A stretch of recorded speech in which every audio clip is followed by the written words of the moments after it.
there, it eliminates that 30-meter setback, and there is no erosion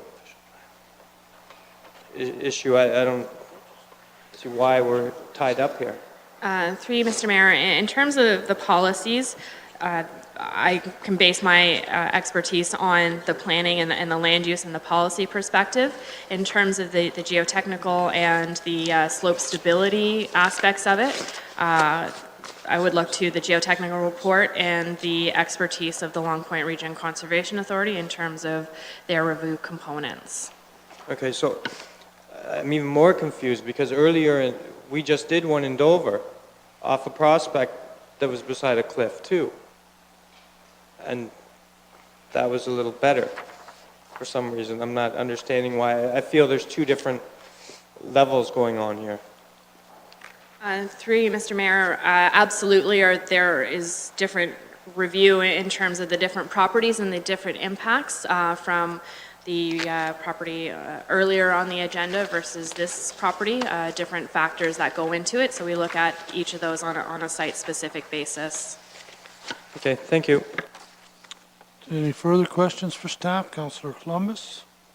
Mr. Mayor, if this was approved here today and they received the building permit to build a cottage or a house, are we in any way liable if in fact something went wrong with, say it, wall caved in on the house or something, or structure moved?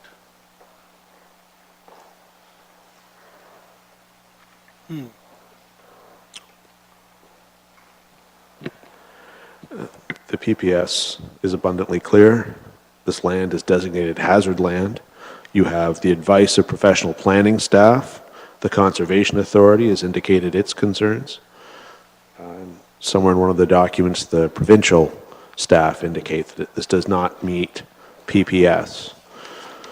So this council has nothing but unanimous consent amongst every professional that's touched the matter that this cannot be endorsed.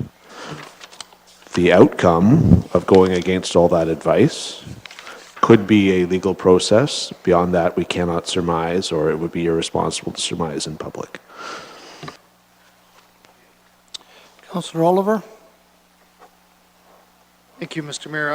I'm still trying to figure out the LPRCA comments vis-a-vis the LVM report dated, whatever it is dated. I'm not sure what the date on it is, sorry. But anyways, the engineering report, which seemed to identify a top of bank and recommended a 6-meter setback. So I don't know if staff can help me on this one or not. I'm just looking at the top of page 4 of our report, page 262 of the agenda, where it makes reference, second paragraph, to the building envelope provides no setback, and yet the LVM report seems to indicate there is a 6-meter setback recommended. Is it that there's two top of banks identified, so to speak? Through you, Mr. Mayor, I would have to verify with the Long Point Region Conservation Authority in terms of where their comments are based on. That would be my understanding, that they are looking at the stable top of bank and then taking the measurement for their setbacks from that. But again, I would just have to confirm with them. Okay, thank you. Anything further? Is the applicant Sam Anstey or the agent here? Mr. Colomeo? If you wish to come forward, do you wish to speak? Okay, so I'm asking anyone that wishes to speak in favor can speak at this time, and certainly the agent will go first. Thank you, Mr. Colomeo. If I could just distribute a... You sure can. I'm going to, yeah. And while you're doing that, I must, to go beyond 9 o'clock, which is just turning over to 9 o'clock now, do a procedural bylaw to proceed past 9 o'clock. Could I get a mover of that? Thank you very much, Councillor Oliver. Seconder, Councillor Brunton. Oliver has moved, Brunton has seconded that notwithstanding our procedural bylaw, Council proceed past 9 p.m. to complete the necessary business. Any discussion? Those in favor? Thank you. I really appreciate getting this last application finished this evening.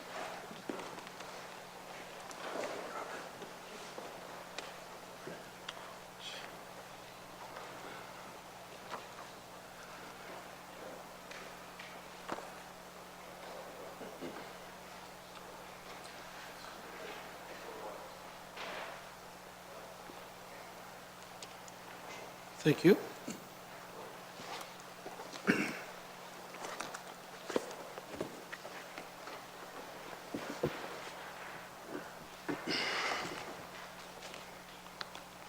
take some time.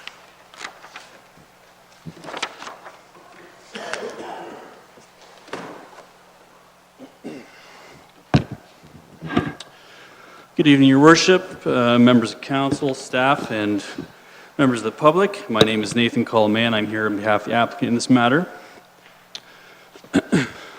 So as described in the planner's report and the presentation I'm about to give to you, we are here to consider an application to amend our official plan and zoning bylaw, site-specific, to facilitate the possibility, and I emphasize possibility, of development on the subject property. In the course of my presentation this evening, I will be addressing the comments in the report and supplementing the information contained therein. You have before you a binder with materials to which I'll be referring throughout the course of my presentation. So just to give some background, at tab 1, you'll find a Google Maps image of the subject property, 138 Brown Street. As you'll see, it currently is a vacant parcel nestled between two single-family residential dwellings. And in the loose leaf section, that's the kind of left pocket, you'll see a sketch of the property showing the property itself along with a potential plan, and again I emphasize potential, for a single family dwelling.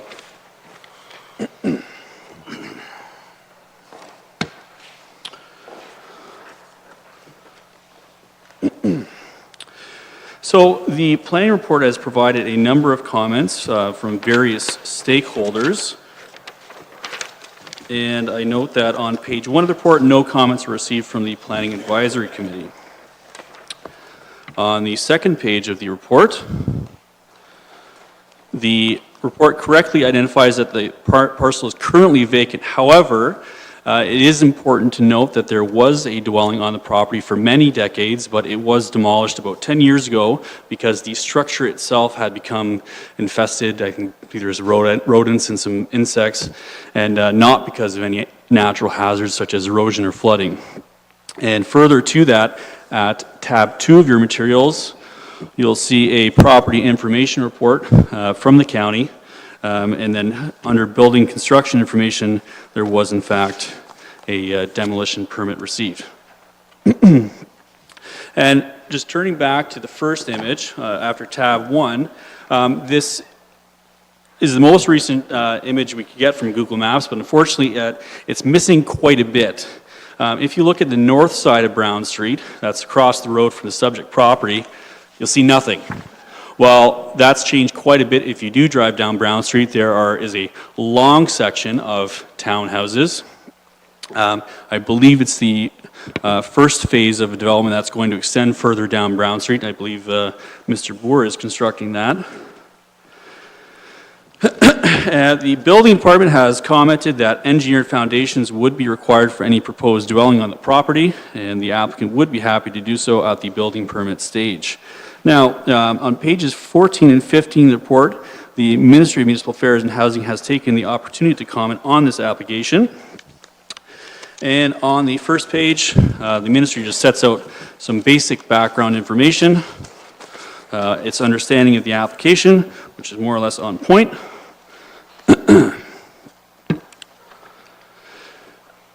And on the second page of the letter, the writer concludes that the approval of the subject application would not conform to the provincial policy statement or PPS. Notably, the writer, even though he is a planner, does not elaborate. He does not provide any evidence or analysis to support his conclusion.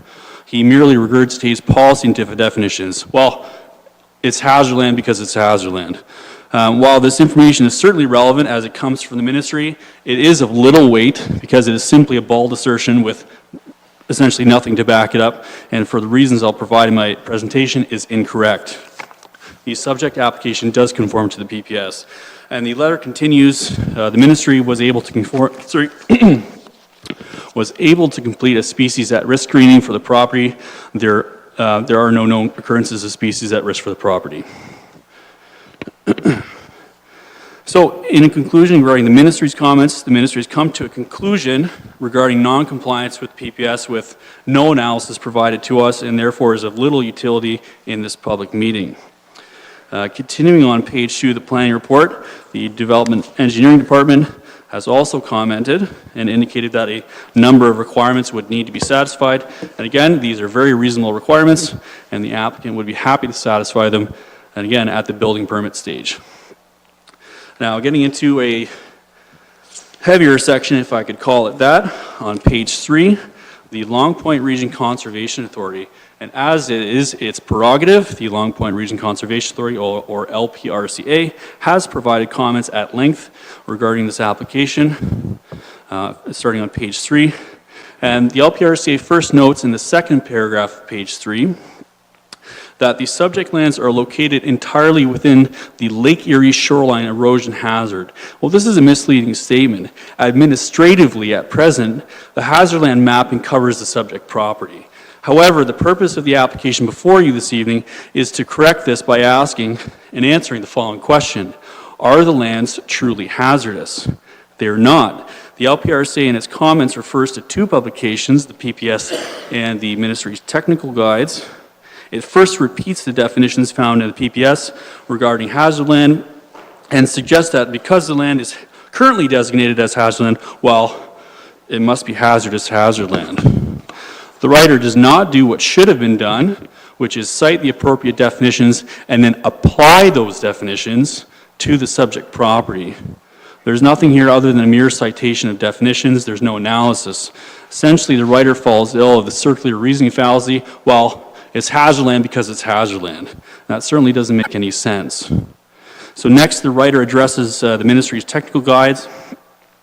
And the writer states that the erosion hazard limit for the Lake Erie shoreline is determined by measuring the stable slope and adding a 30-meter allowance for ongoing lake erosion. Unfortunately, the statement is misleading as it's only partially true. Erosion can be determined that way, according to the technical guides. The question is, with respect to this property, should it be determined that way?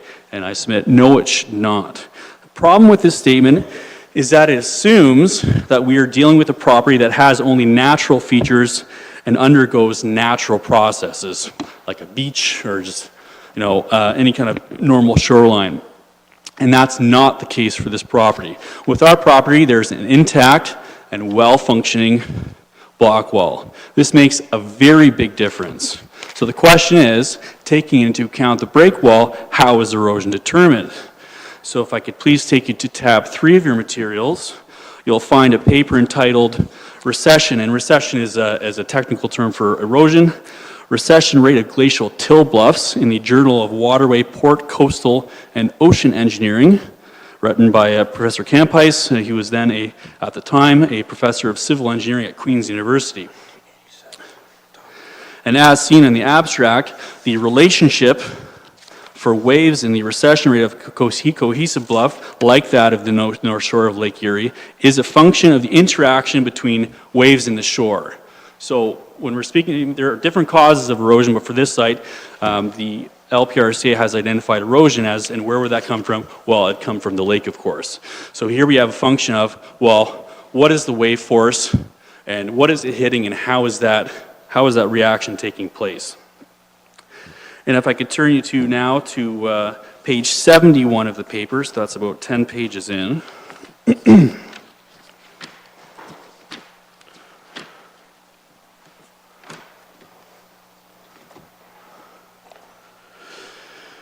And under conclusions, and starting with the second conclusion, foreshore erosion rate is a function between wave action and foreshore geotechnical properties. Number 3, for hard glacial till such as found along north shore of Lake Erie, wave action itself is insufficient to erode the foreshore material.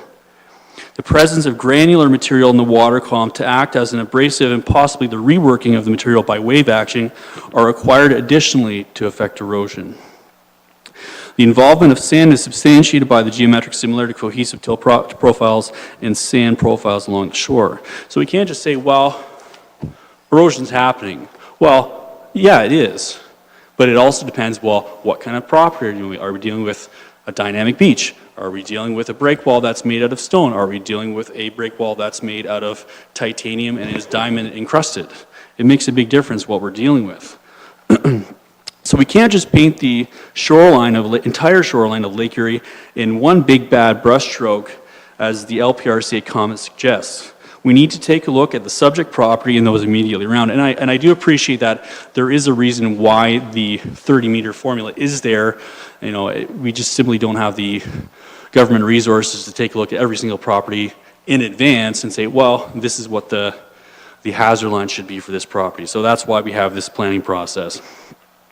So how does shoreline protection affect erosion? Well, let's find out. At tab 4 of your materials, we have another paper, and this one's entitled Shore Protection Structures, Effects on Recession Rates and Beaches from the 1870s to the 1970s along the Ohio shore of Lake Erie. And again, while this is the southerly shore, same kind of principles apply.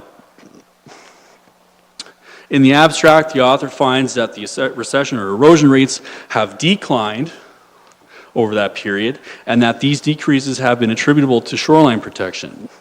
So if we have shoreline protection, erosion is significantly mitigated, if not eliminated. At tab 5 of your materials, we have a third paper entitled Lake Erie Shore Erosion, the Effect of Beach Width and Shore Protection Structures, and this is in the Journal of Coastal Research. And on page 19 of this paper,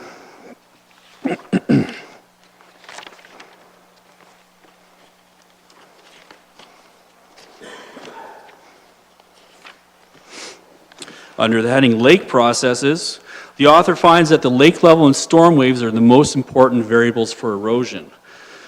And the author finds under the heading Structure Density and Erosion Rate Relationships, on page 20, in summary, as beach width or structure density increases, the erosion rate usually decreases. So again, we're not dealing with here with beach width, but we are dealing with shoreline protection. And finally, in the conclusion sections, which is in page 23 of this document,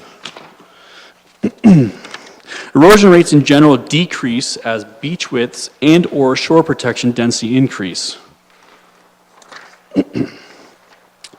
And at tab 6, we have a chart showing the water levels for Lake Erie for approximately the past 100 years, and you see and Lake Erie is the fourth one down, and as you can see, it's varied quite a bit over the past 100 years.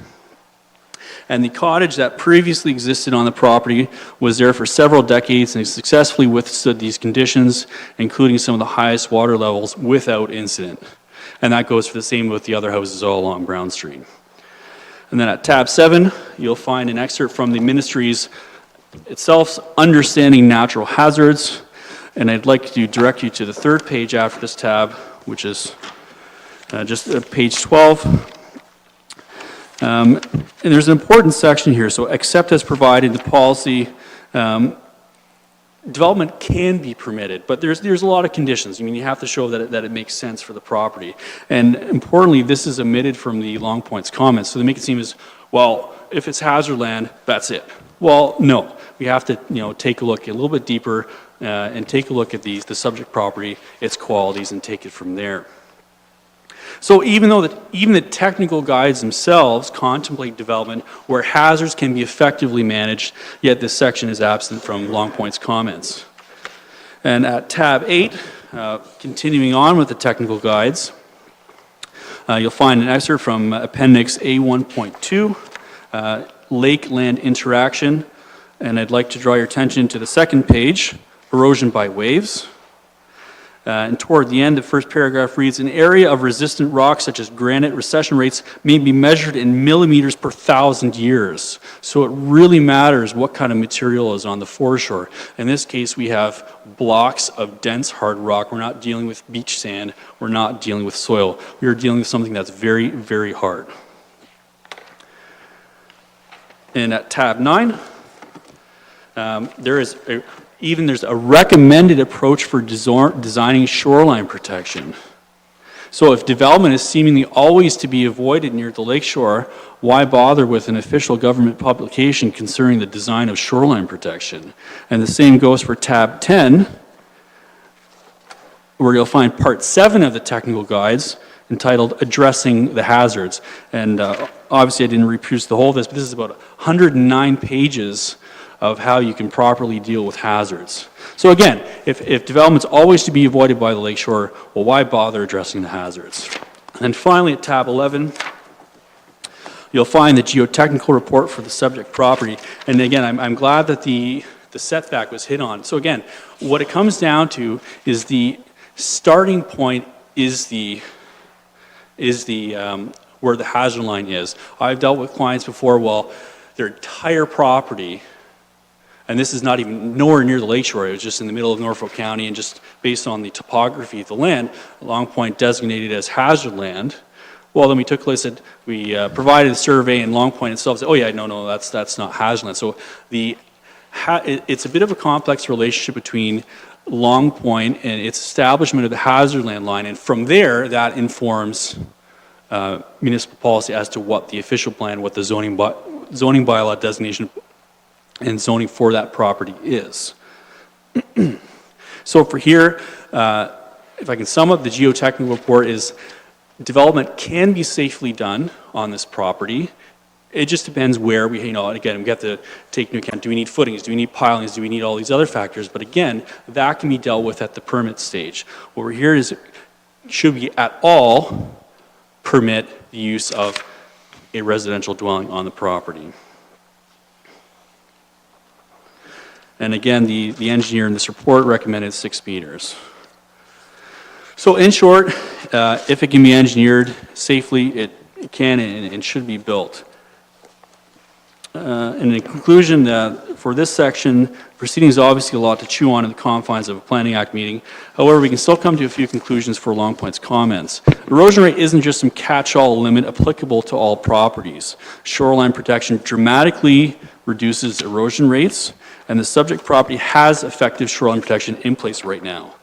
The shoreline protection effectively mitigates the erosion hazard such that the property should not be considered as truly being within the erosion hazard of Lake Erie, and accordingly should not be designated as hazard land, contrary to Long Point's recommendations.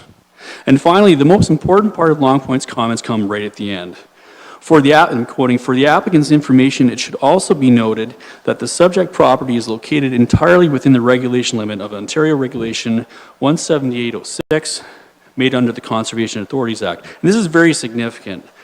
Even when a property is no longer designated as hazard land, in your eyes, the applicant still has to go to Long Point for a building permit under the Conservation Authorities Act and its regulations. So all of the concerns in Long Point's comments will have to be addressed again at the building permit stage. And I'm dealing with, if you'll recall last year, you kindly approved an official plan and zoning bylaw amendment for my brother's property, just a couple lots to the west.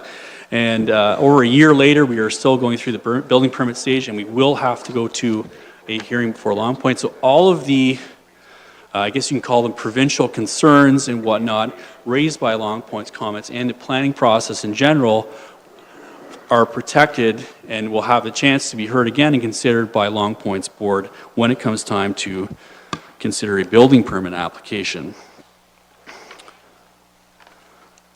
And that's why I emphasize it's a potential. And approval this evening doesn't say, oh, well, you're good to go residential, go ahead and build your place. No, we still have to apply for a building permit, Norfolk County.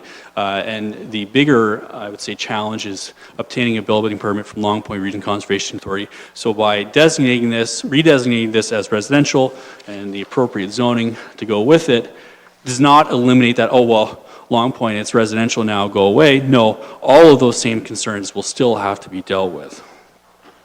So if I could turn to the planning considerations, beginning on page 4.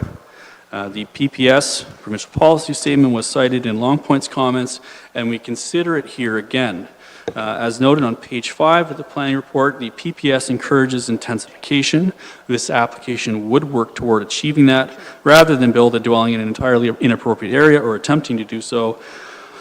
The dwelling would be located on a residential lot in between 2 existing residential dwellings. And the planning report notes the hazard land provisions of the PPS, and the report finds that there is a high potential for natural impacts for wave activity, storms, and erosion. And again, keyword here is potential. What is the reality? Well, the reality is that there's a dwelling immediately to the east, a dwelling immediately to the west, and across the road, there is a substantial, brand spanking new development. If this area is so dangerous, you know, those houses would not be there. And yes, I believe the house to the east and the house to the west were built in the early 2000s, so it would have predated much of Long Point's 2006 regulation of the area. But more importantly, you know, all along Brown Street, there are cottages there that have been there for decades and decades and decades without incident. And Long Point's report itself notes the bluff. We're talking about a 39, 40-foot bluff with break wall. So if something is going to take out these houses, if wave uprush, if erosion, if all these other factors are going to take out these places, well, as I said last year, there's a lot more in Port Dover that has to be concerned. And unfortunately, the planning report makes these assertions but has no data or no evidence or experience contrary to our position to support these conclusions. There's an effective break wall on the property, effectively mitigating erosion. The dwelling, prior to its demolition, for unrelated reasons, successfully withstood decades of Lake Erie wave action and storms. So the hazards here are really simply potential and not reality. The report continues that their proposal would change the hazardous use classification of the subject lands to residential and would not be in keeping with the known natural features of the area. Well, this begs the question, well then, what are the features of the area? To the south, we have lake protected by a large break wall. To the immediate east, we have a residential dwelling. To the immediate west, we have a residential dwelling. And to the immediate north, we have a large new development. A dwelling on the subject lands would be perfectly in keeping with the features of this area.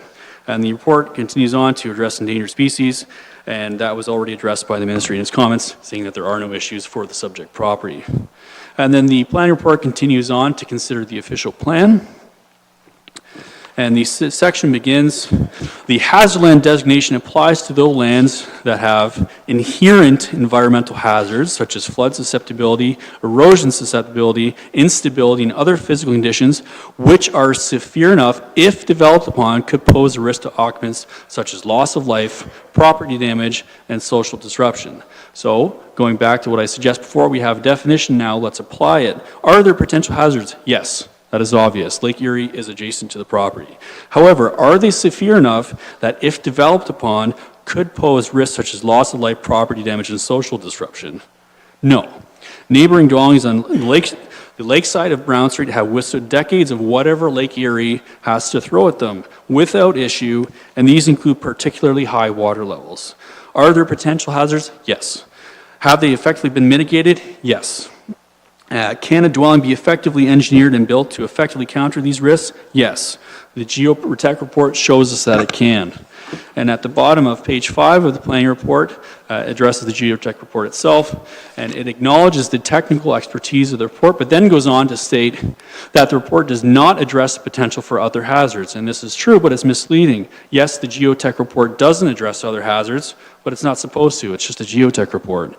And at the same time, while the geotech report doesn't address the potential other hazards, neither does this planning report. There is supposedly an erosion hazard risk. Okay, well, we look at the report and its comments. What's the density of the block wall and the foreshore? Where are the wave action calculations? There's no data to support the conclusions in their support. Never mind data, experience doesn't support the conclusions of this report either. And moving on to zoning, on page 7, we move to the zoning bylaw. And importantly, the report notes that buildings are not permitted in the hazard land zone, and that's why we're here today, to correct the zoning to match reality, not potentiality.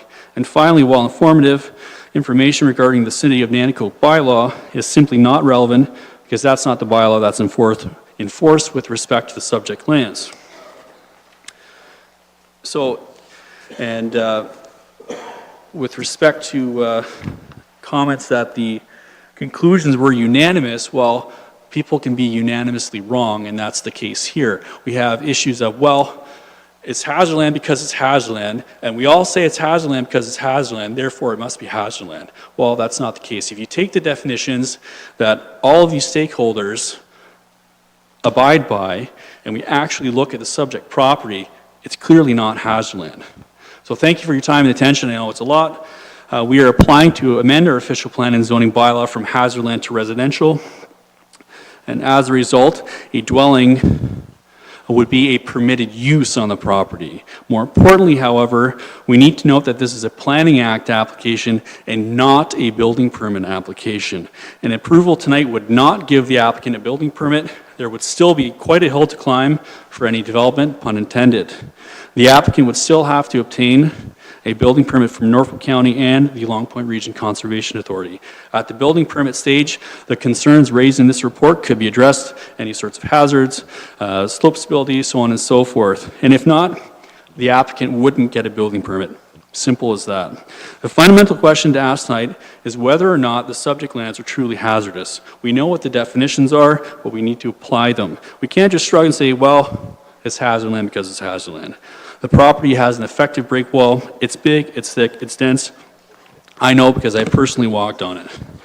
Whatever Lake Erie can throw at this property, between the block wall and modern engineering and construction techniques, any potential hazard, especially erosion, is effectively mitigated to the point where no true hazard exists. So in summary, the land is not hazardous, and any potential, and I emphasize potential development, would be in keeping with the nature of the immediate residential area. An investment in this property resulting from the construction of dwelling would incentivize the owner to protect his or her investment by maintaining the block wall, thus virtually limiting erosion. Norfolk is Ontario's garden. Let's make 138 Brown Street grow to be yet another gem in Norfolk's crown. Please approve this application to amend the official plan and zoning bylaw for this property from hazard land to residential. Thank you very much. Thank you, Mr. Colomé. Are there any questions? Oh, actually, sorry, Go ahead. I forgot to mention one thing. Go ahead. There was a bit of a miscommunication between Shannon and myself regarding the extent of the property that is to be amended.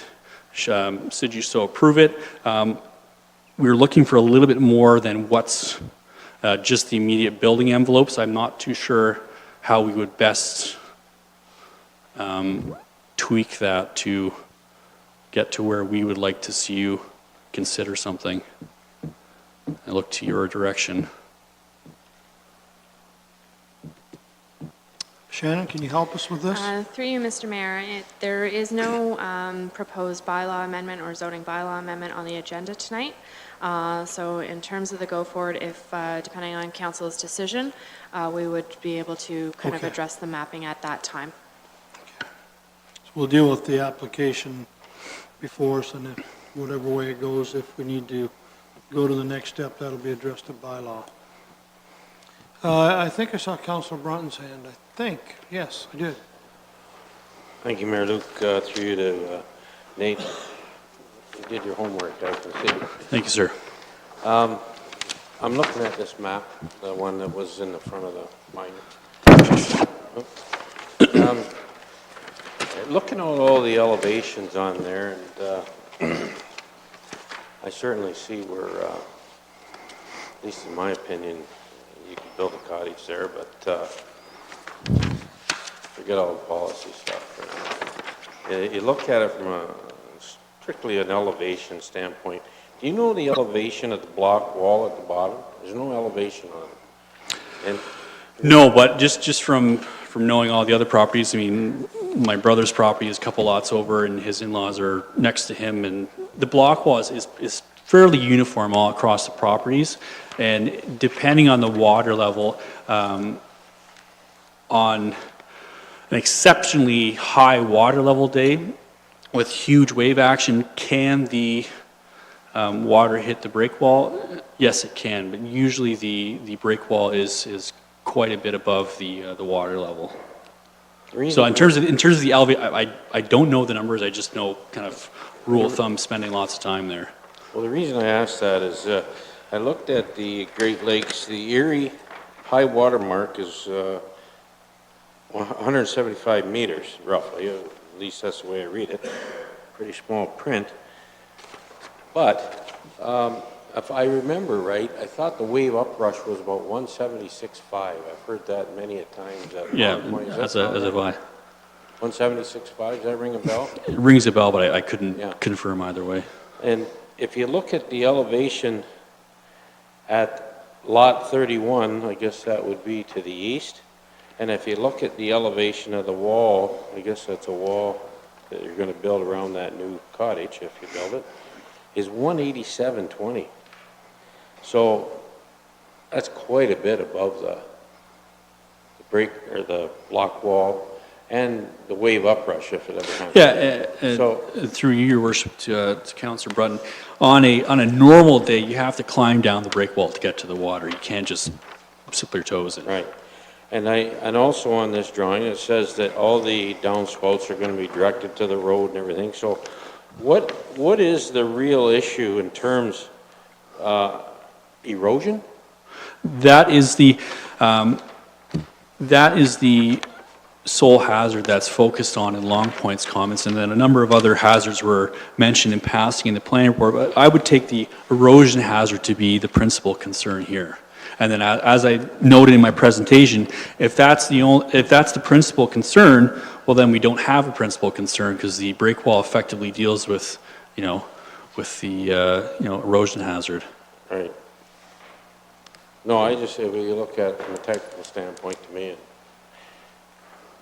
don't get me into the policies. Thank you. Thank you. Councillor Columbus? Mr. Mayor, one question. Is there a basement involved here? Is it two-story building? Basement? We are nowhere near that. I know you're not near there, Yeah, but my understanding, client's understanding is that build a simple cottage if there's a basement involved. And again, all those sorts of concerns, with these lakefront properties, it's always, trying to, chase your own tail.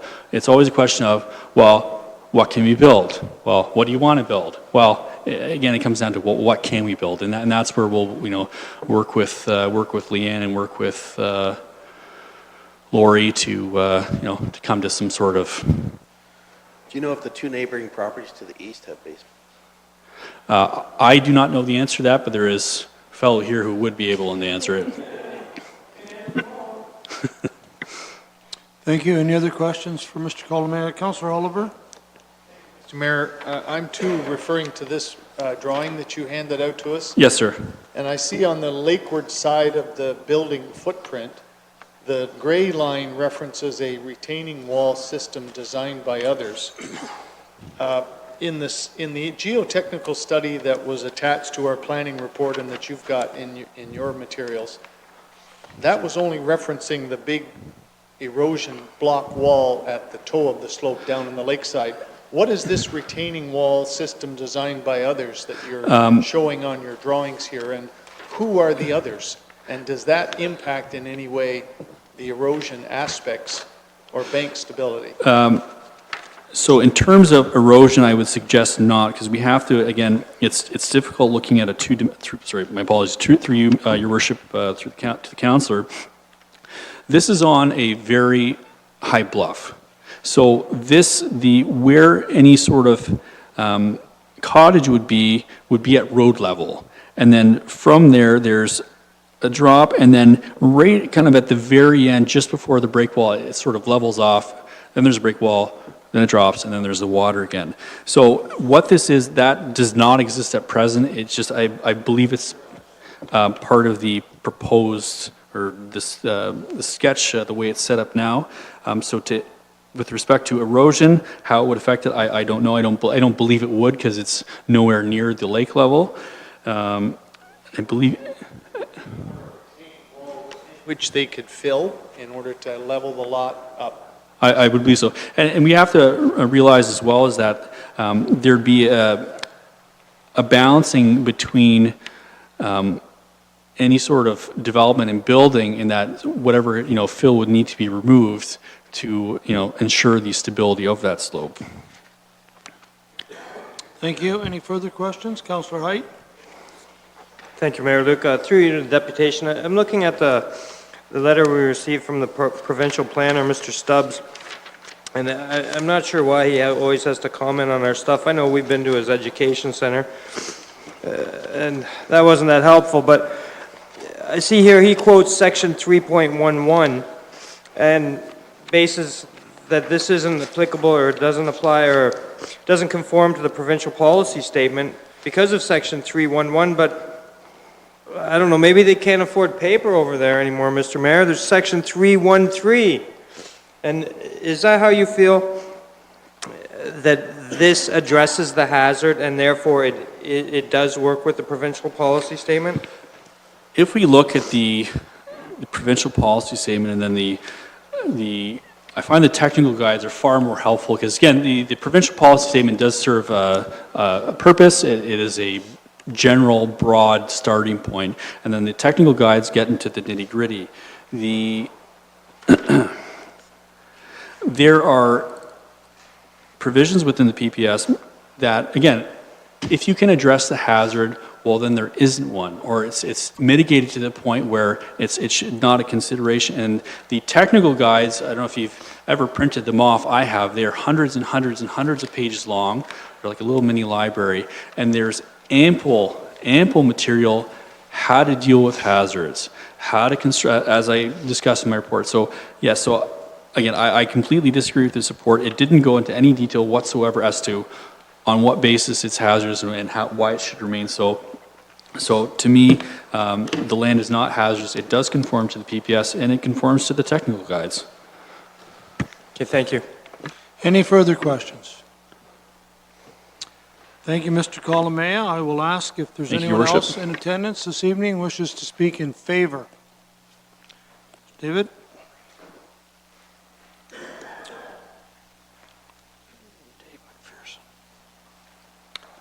Good evening, Dave McPherson. I'm representing Kathy Glover and Bill Januszowski.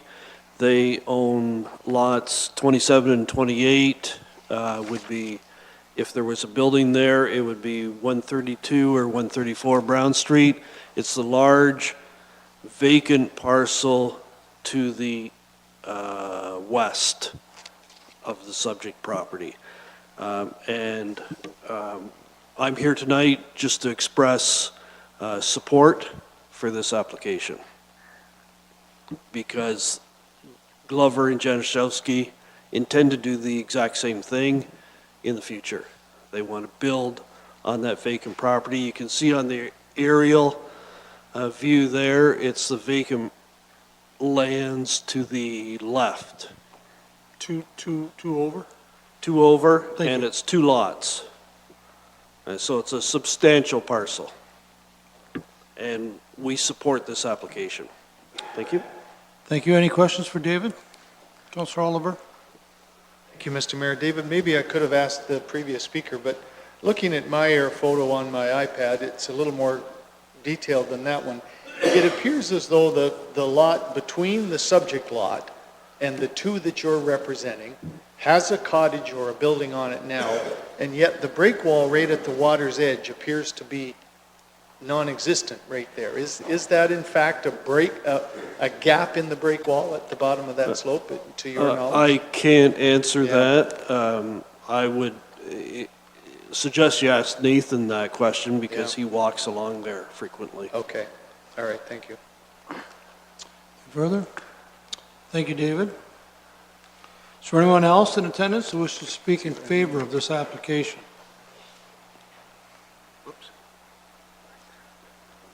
Mayor Luke, Mr. Hunter? Council, my name's Ed Hunter. I'm king of the hill. If you take your picture over there and look at the last three houses, I built them. I never got a lawyer. I engineered them. I engineered the house, I went to conservation, asked for an application, give me an application.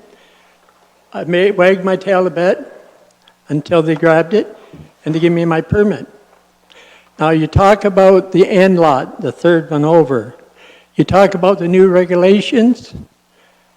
Well, I built that after the new regulations. So these people here live next door to me, that's why I'm here. They followed me up on the hill, and they bought that lot when I bought the last three. So you talk about the gap in the wall, there's a gap in the wall on the mayor of the hill. It's Jack, he's been there 40 years. He has no money, he's broke. He cannot fix his wall. So, all this stuff about hazard land, if you engineer it, the wall, engineer the house, that has nothing to do with anybody. It's your house, you build it, and that's the way it is. There's nothing, no hazard there. The only thing you have to do is plant grass. The dirt doesn't move, is the secret of that. So what I'm saying, you're asking questions about the wall, the waves. The water don't come out the waves. The first three houses are 14 feet high. The next ones to it are 12.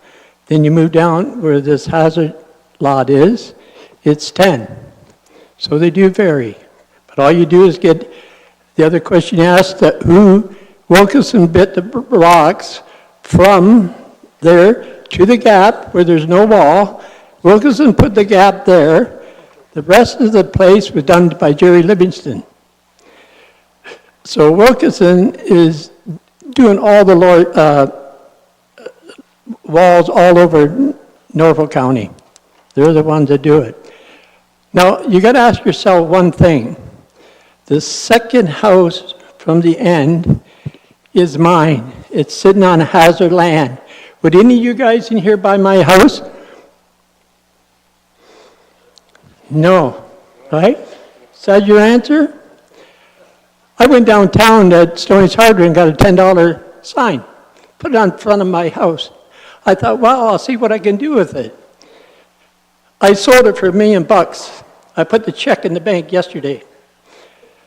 $10 sign. The guy came in my house and he goes, I want to buy your house. I said, sit down.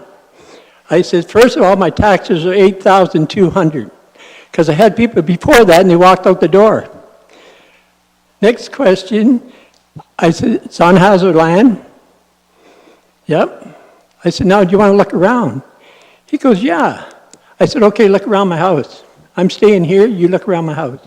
He looked around my house and he come back up and I never even thought of it. Is your wall engineered? I go, yeah, I got proof right here. Is your house engineered? I go, yeah, I have proof. It's piles, 58 feet down, sitting on piles, 26 of them. He looked at me and he goes, Mr. Hunter, I'll give you $1 million right now. But give me the Monday morning, 9 o'clock. This was on Saturday. I'll be back. He came back that day and gave me the money. So you're worried about these people. Why are you worried about them building on hazard land? That guy's not worried. Give me $1 million. If you would have went up there 18 years ago and see what Brown Street was like, you were up there, you lived up there. You would run fast. I put 18 years in that property. I built all 3 houses, one for my son, one for me, and one for the girl next door. So I'm living next door because I sold my house. So I don't want no trouble with Shannon or anybody. Come here and say what I'm saying. I'm moving across the road there. There's 7 brand new houses that's across there. I bought the end lot. Then I'm going to move across and I'm going to build another house on that corner. So Brown Street's beautiful. The problem is these people here should have came with all 3 applications and got that cleared up and done with. I would like to ask one question. Is people on conservation, Do they have an engineer? Can anybody answer me if they have a Are you full-time asking, engineer? does They do? LPRCA have an engineer When did they get him? on the authority? Do they have one, Mike, if you can answer that? Yes, and that's Laurie Minchell is the Laurie. engineer. Okay, so then if they get an engineer and they come to your engineer, I don't see where there's a problem. Any questions for Mr. Hunter? Thanks, Ed. Is there anyone else in attendance this evening who wishes to speak in favor of this application? Is there anyone in attendance then this evening who likes to speak in opposition or would like to speak in general to this application? Anything further from this council? I would need, Councilor Brunton, go ahead. Yeah, Your Worship, may I ask staff one quick question? You may ask a question, yes. If we were to approve this application, it could be challenged by the ministry, I assume. But are we dealing with the new planning tribunal shortly, or are we still with the OMB? You know, can somebody tell me when that kicks? Shannon? Through you, Mr. Mayor, yes, the new LPAC would be in effect. Would not go to the traditional kind of Ontario Municipal Board hearing process. That's in effect now? That is in effect now, yes. Okay, thank you. You have anything further? Mover and seconder to close this public meeting. Height has moved, Columbus has seconded that we close the public meeting. All in favor? The meeting is now closed. On page 259, there is a recommendation. In the beginning of this report, that recommendation from staff to us is for refusal. How do you wish to proceed? Councillor Height, please. Thank you, Mayor Luke. I'm going to move that we approve this application. I will need a seconder to put this on the floor. Brunton? Height has moved.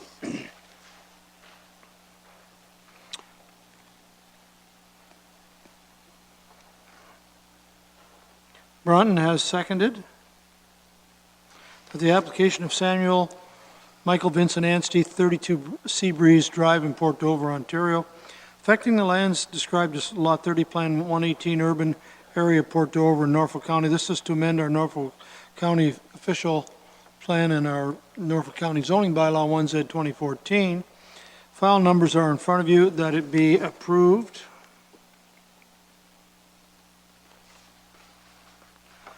And that public input has been received for this application, therefore was evaluated as part of this recommendation. Discussion on the motion for approval. I will call the question. Those in favor? 1, 2, 3, 4. Opposed? That is carried. Thank you. That concludes the public meeting. We started just after 5 o'clock. Thank you, staff. Council, I have just a couple more items, and I believe we can hit the dusty trail. Some of this pertains to the fact that I want you to go, please, if you will, to page 37, under communications. Page 37, 41, 43, and 45. There are 4 communications. A to D, cider keg request for an event. Cortland and District Lions Club request. Angelo's of Port Dover. And finally, Mike and Krista Timmermans, designation of a significant event for municipality for the Norfolk Ram Rodeo. It's been moved by Councillor Columbus, second by Councillor, and Geisens is not here. I will need another seconder, Councillor Black, that these 4 communications, A through D, inclusive, be approved as recommended for approval. Discussion. Councillor Height, please. Thank you, Mayor Luke. I see that one of our staff members signed that cedar keg application again, One of our, isn't it? one of our, I'm sorry, one of our, One of our staff? yes? isn't it? Yes? Why are we doing that? I thought we had this discussion before.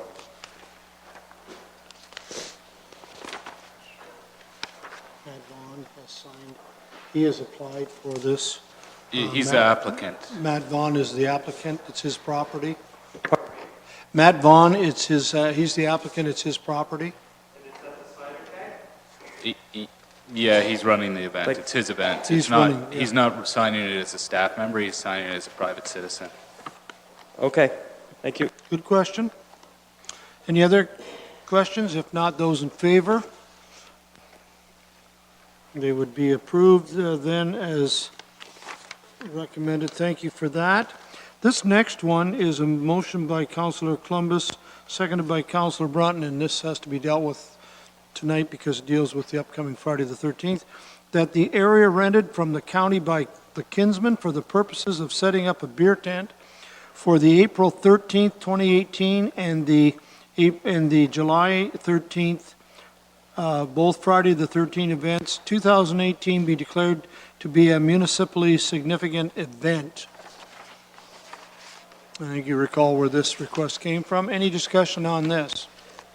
Those in favor?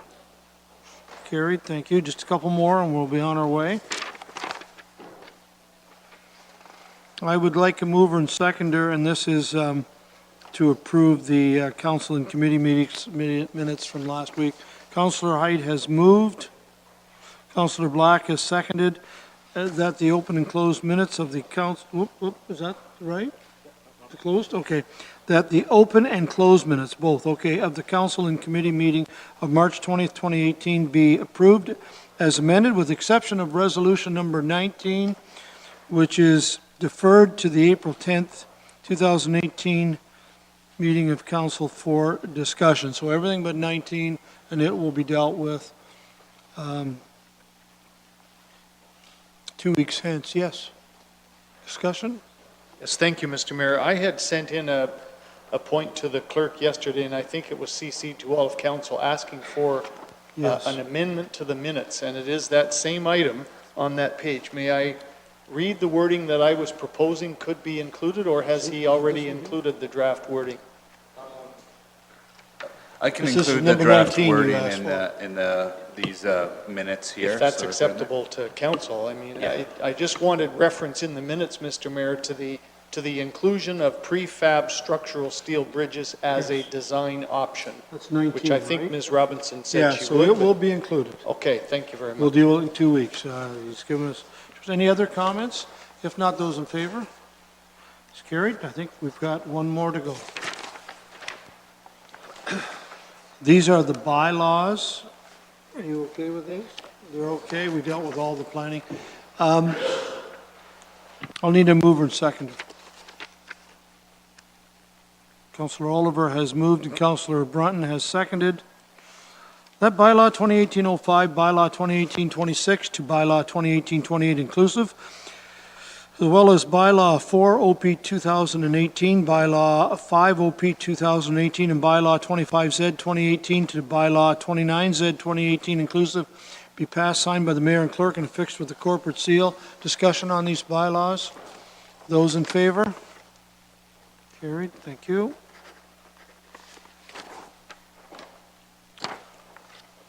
I'll need a mover for confirming bylaw.